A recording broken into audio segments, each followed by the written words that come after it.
오늘 보실 하나님 말씀은 창세기 27장 11절서부터 19절입니다. 창세기 27장 11절서부터 19절입니다. 야곱이 그 어머니 리브가에게 이르되 내 형 에서는 털이 많은 사람이요 나는 매끈매끈한 사람인즉 아버지께서 나를 만지실진데 내가 아버지의 눈에 속이는 자로 보일지라 복은 고사하고 저주를 받을까 하나이다. 어머니가 그에게 이르되 내 아들아 너의 저주는 내게로 돌리리니 내 말만 따르고 가서 가져오라. 그가 가서 끌어다가 어머니에게로 가져왔더니 그의 어머니가 그의 아버지가 즐기는 별미를 만들었더라. 리브가가 집안 자기에게 있는 그의 맏아들 에서의 좋은 의복을 가져다가 그의 작은 아들 야곱에게 입히고 또 염소 새끼의 가죽을 그의 손과 목에 매끈매끈한 곳에 입히고 자기가 만든 별미와 떡을 자기 아들 야곱의 손에 주니 야곱이 아버지에게 나아가서 내 아버지 하고 부르니 이르되 내가 여기 있노라. 내 아들아 내가 누구냐? 야곱이 아버지에게 대답하되 나는 아버지의 맏아들 에서로소이다. 아버지께서 내게 명하신 대로 내가 하였사오니 원하건대 일어나 앉아서 내가 사냥한 고기를 잡수시고 아버지 마음껏 내게 축복하소서. 아멘. 오늘은 죄의 악순환, 거짓은 또 다른 거짓을 낳는다라는 제목으로 하나님 말씀을 보겠습니다. 야곱이 말하죠. 야곱이 말합니다. 하지만 어머니 에서 형은 털이 많은 사람이고 나는 피부가 매끈매끈한 사람입니다. 아버지께서 나를 만지시면 어떻게 되겠습니까? 아버지께서는 내가 아버지를 속이고 있다고 여기실 것입니다. 축복은커녕 오히려 저주를 받게 될 것입니다. 이때 리브가가 말하죠. 그렇게 되면 그 저주는 내가 받을 테니 너는 걱정하지 말고 내가 시키는 대로만 해라. 가서 염소 새끼를 끌고 오너라. 야곱이 염소 새끼를 끌고 어머니에게로 건네자 리브가는 그의 아버지가 몹시 좋아하는 별미를 요리합니다. 리브가는 맏아들 에서의 예복을 가져다가 작은 아들 야곱에게 입히고 염소 가죽으로 그의 두 손과 매끈한 목덜미를 덮죠. 그런 다음 자신이 준비한 별미와 직접 구운 신선한 빵을 야곱의 손에 건넵니다. 야곱이 아버지에게 가서 말하죠. 아버지. 그러자 이삭이 말합니다. 그래 아들아 너는 누구냐? 야곱이 말합니다. 아버지의 맏아들 에서입니다.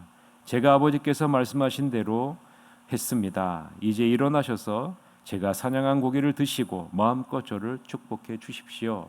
라는 것이 오늘 본문의 내용 관찰입니다. 자, 오늘 본문을 보면서 우리는 흥미로운 부분이 등장하는 것을 발견할 수 있는데 그것은 11절서부터 12절에 나오는 겁니다. 자, 11절 12절을 보면 야곱이 염려하는 것이 무엇인가? 지금 야곱은 무엇을 염려하고 있습니까? 자신이 아버지 이삭을 속여 부당한 방법으로 장자의 축복을 받는 것을 염려하는 것이 아니에요. 자, 속이는 것, 거짓말을 하는 것을 염려하는 것이 아니라 지금 야곱은 무엇을 염려하고 있습니까? 자신이 취한 부당한 방법이 들통날 것을 염려하고 있어요. 자, 여러분 이것은 우리에게 중요한 메시지를 전달합니다.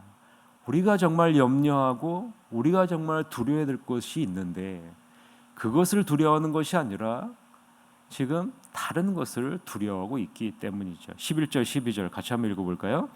야곱이 그 어머니 리브가에게 이르되 내 형 에서는 털이 많은 사람이요 나는 매끈매끈한 사람인즉 아버지께서 나를 만지실진데 내가 아버지의 눈에 속이는 자로 보일지라 복은 고사하고 저주를 받을까 하나이다 라고 말하죠.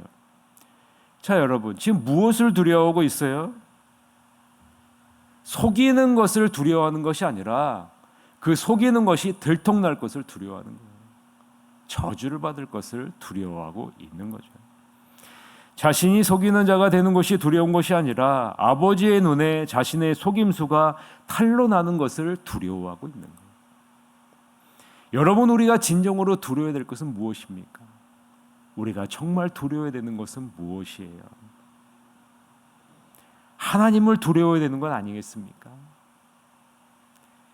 하나님을 두려워하는 것이 아니라 자신의 죄가 사람들에게 드러날 것을 두려워하는 것 아니겠습니까? 아버지에게 드러날 것을 두려워하는 것 아니겠어요? 지금 이러한 야곱의 모습을 보면서 우리는 야곱의 영적인 상태가, 영적인 분별력이, 영적인 판단력이 바닥을 치고 있다라는 사실을 우리는 볼 수 있는 거죠. 무엇이 하나님이 보실 때 옳고 그른지를 판단할 수 있는 영적인 판단력이 완전히 묻어져 있는 상태임을 우리가 볼 수 있는 겁니다. 우리의 영적인 상태가, 영적인 내적인 통찰력이 무뎌지면 우리는 마땅히 두려워야 될 것을 두려워하지 않고 다른 것을 두려워하게 됩니다. 여호와 하나님을 두려워하는 것이 아니라, 거짓말하는 것을 두려워하는 것이 아니라 그 거짓말이 탄로날 것을 두려워하고요, 사람을 두려워하게 되는 거예요. 여러분, 우리는 정말 무엇을 두려움의 대상으로 삼고 있는지, 여호와 하나님을 온전히 경외하는 그러한 삶을 살아가고 있는지, 그렇지 못한다면 그 원인은 그 원인은 어디에 있는지 여러분 자신의 모습을 뒤돌아보시기를 바랍니다. 하나님의 자녀라면 하나님에 대한 믿음을 반드시 갖고 있어야 되는 것 아니겠습니까?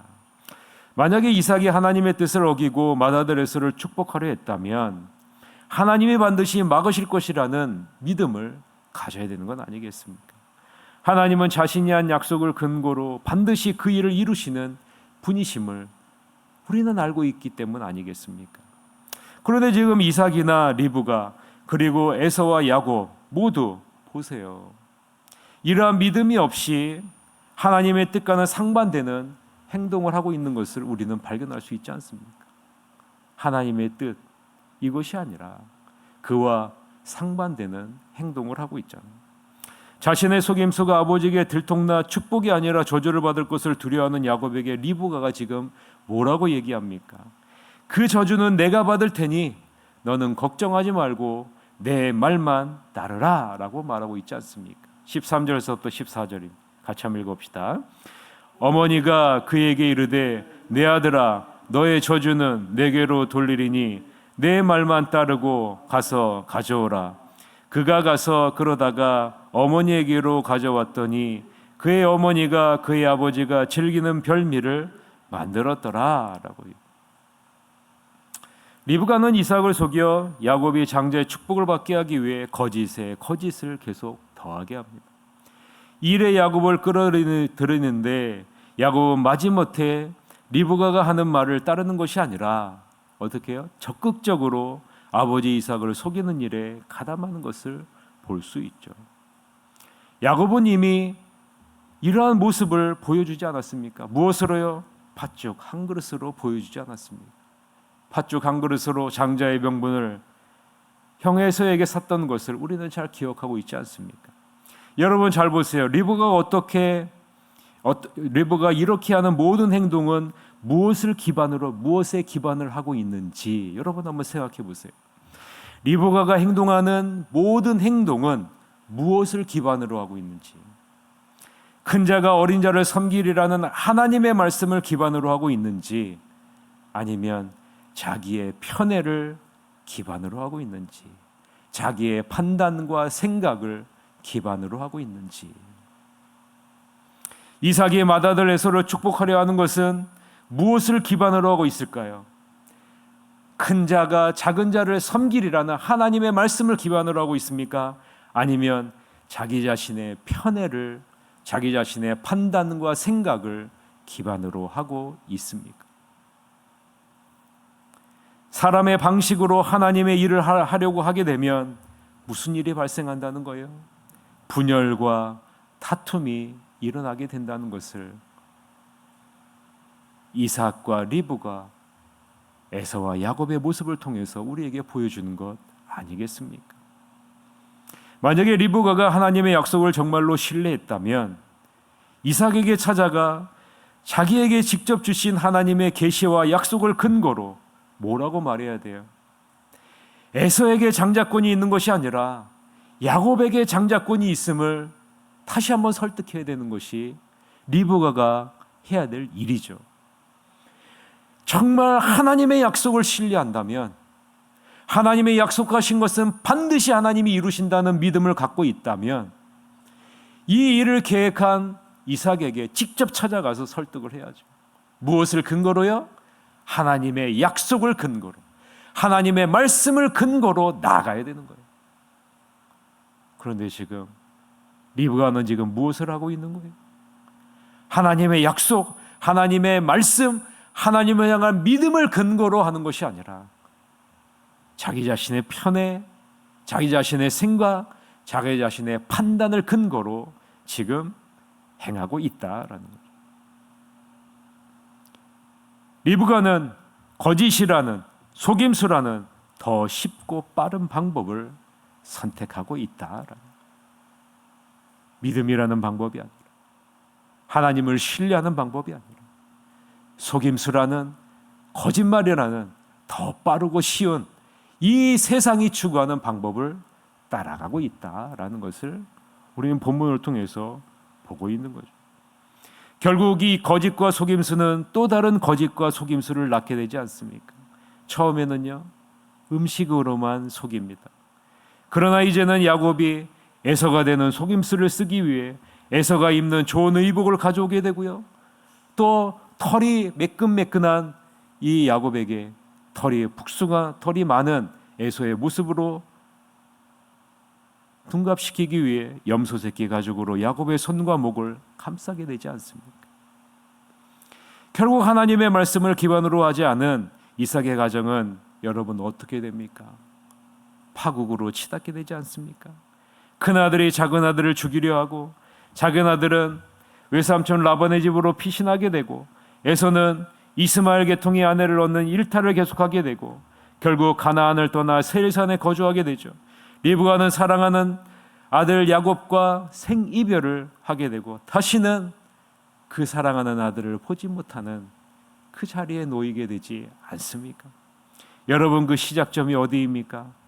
하나님의 선한 일을 인간의 불의한 방법으로 이루려고 했기 때문에 그런 거예요. 하나님의 선한 일을 하나님을 향한 믿음으로 이루려고 하는 것이 아니라, 하나님을 향한 약속으로 이루려는 것이 아니라, 하나님의 말씀으로 이루려는 것이 아니라, 순종으로 이루려는 것이 아니라 불의한 방법, 내 생각과 내 판단과 내 계획으로 이루려고 했기 때문 아니겠습니까? 여러분, 우리는 하나님의 선한 일을 무엇으로 이루어야 됩니까? 믿음으로 이루어야 됩니다. 믿음으로. 하나님의 뜻을 이루는데 우리가 믿음으로 반응할 때 그 일을 통해 하나님을 기쁘시게 할 수 있는 것 아니겠습니까? 아브라함을 보십시오. 아브라함이 100살에 얻은 독자 이삭을 번제물로 바치라는 하나님의 명령에 아브라함은 무엇으로 반응했습니까? 믿음으로 반응하지 않았습니까? 순종으로 반응하지 않았습니까? 인간의 방식이 아니라, 내 생각과 판단이 아니라 믿음으로 반응했어요. 믿음으로 반응했어요. 그 결과 하나님은 아브라함에게 어떠한 축복을 주셨습니까? 여호와 이레라는 축복을 평생토록 누리도록 하시지 않았습니까? 여러분, 우리 하나님이 그런 하나님이에요. 인간적인 방법이 아니라 믿음으로 반응할 때 여호와 이레의 하나님 되시는 분이 바로 우리의 하나님이시다라는 사실 여러분 잊지 마시기를 바랍니다. 아무쪼록 우리 가정이, 나의 사업이, 나의 신앙생활이 하나님의 말씀을 기반으로 하고 있는지 점검하셔서 사람의 방식, 인간의 방식이 아니라 하나님의 방식을 따라 진실하게 행하는 믿음의 사람이 되시는 여러분이 되시기를 바랍니다. 그래서 분열과 다툼이 아니라 여호와 이레의 축복을 날마다 누리는 여러분이 되시기를 주님의 이름으로 간절히 축원합니다. 기도하시겠습니다. 아버지